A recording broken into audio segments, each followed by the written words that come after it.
الرحيم.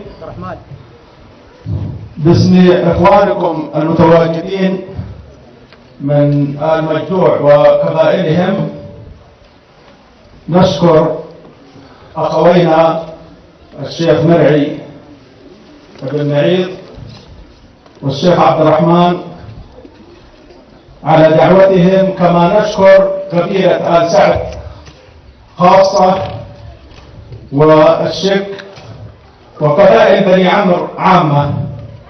نشكرهم على هذا الاستقبال وعلى هذا الترتيب وعلى هذه الحفاوة التي ليست بغريبة عليهم.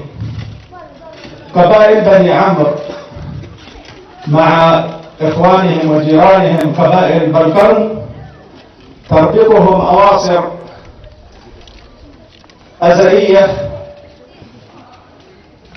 قبل الدولة السعودية الثالثة، وازدادت الأواصر بعد توسع الكثير على يد الملك عبد العزيز طيب الله ثراه وأبنائه من بعده إلى عهد خادم الحرمين الشريفين الملك عبد الله بن عبد العزيز أيده الله.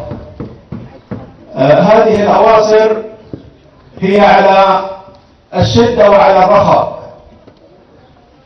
ولا أدل على ذلك من موقعة المطلع التي نحن في طرف جبلها الأشم، حيث حصل تعاون وكسر فيه الترك، والأشعار والقصائد تحكي لنا ذلك.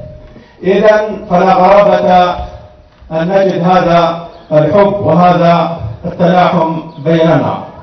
المجال أيها الإخوة ليس مجال خطابة حاليا، ولا أريد أن أوقف شيباننا ومشايخنا أكثر، فأكتفي بهذا وأكرر الشكر الجزيل للشيخ مرعي وأخيه وأجيالهم على دعوتهم.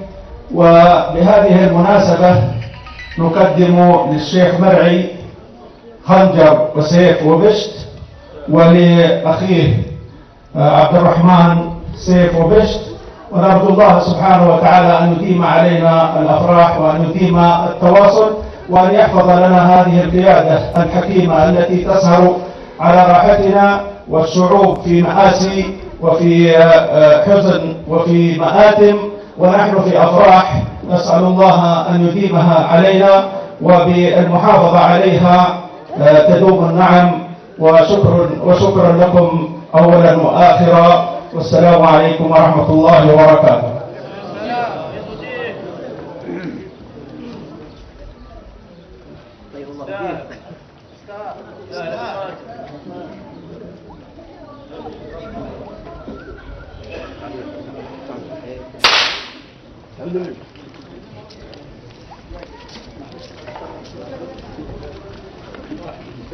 تسلمون الله يبارك فيكم. أيضا الله يجيبكم، جمل الله حالكم.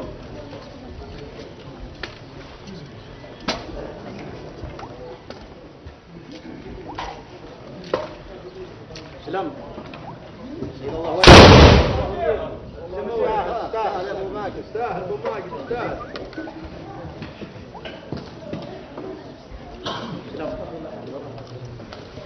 تسلم.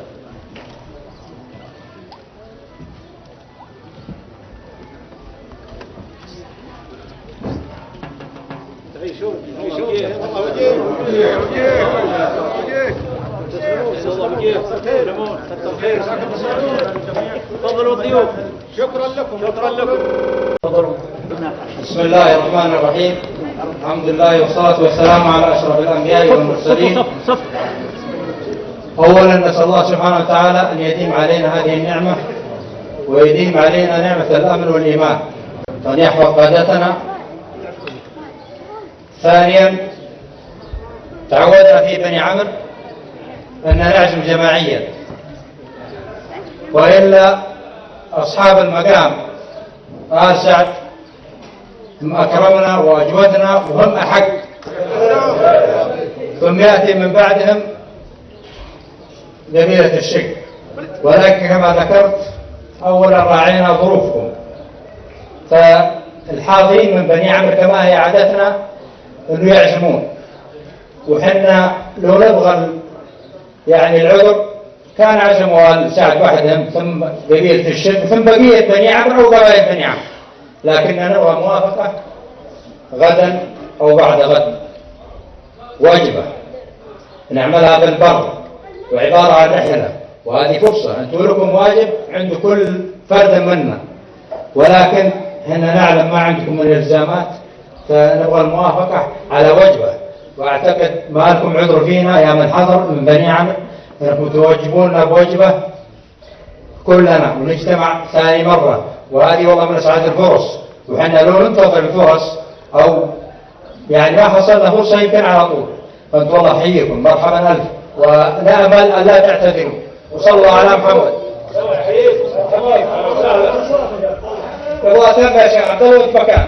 لا لا أبد من عندكم. قبل الرد على العزيمة يا شيخ عبد الله، الحقيقة أنا لا أستطيع إخفاء إعجابي وفخري بهذه القبائل المتناثرة على سلسلة جبال السروات وفي سبوح تهامة كغيرهم من القبائل المنتشرة في مناطق المملكة، لهذا الحب والانضباط منقطع النظير. وأنا حقيقة أعتقد أن القوات المسلحة بقيادة خادم الحرمين الشريفين أيده الله هي الدرع الأول للذود عن حياض الوطن، والدرع الثاني هم القبائل في طول هذه البلاد وعرضها.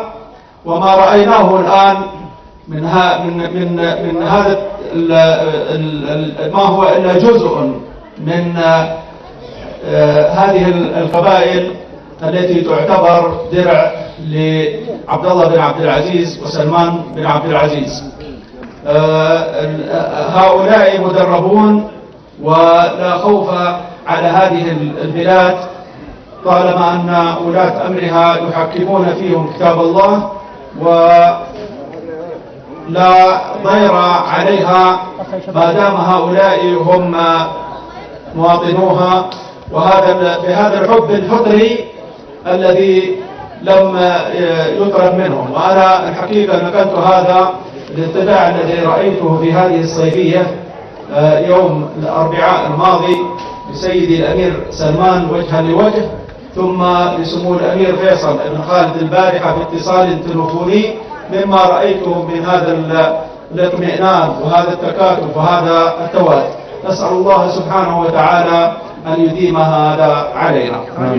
أما فيما يتعلق بالعزيمة وعادتكم بني عمرو، هذه عادة طيبة تشكرون عليها، وأنا أشكركم أصالة عن نفسي ونيابة عن الإخوان الموجودين، وأعتذركم نظرا للظروف الصيف التي أنتم أدرى بها، ونعتبر هذا الاجتماع يكفي.